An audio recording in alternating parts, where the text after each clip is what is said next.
so proudly we hailed at the twilight's last gleaming, whose broad stripes and bright stars through the perilous fight o'er the rainbows we watched were so gallantly streaming. And the rockets red glare, the bombs bursting in air, gave proof through the night that our flag was still there.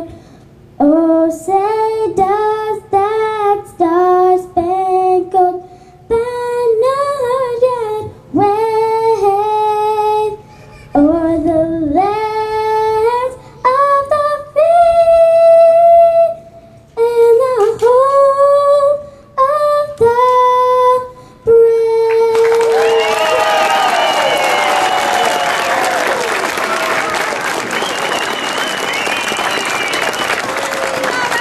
Wow.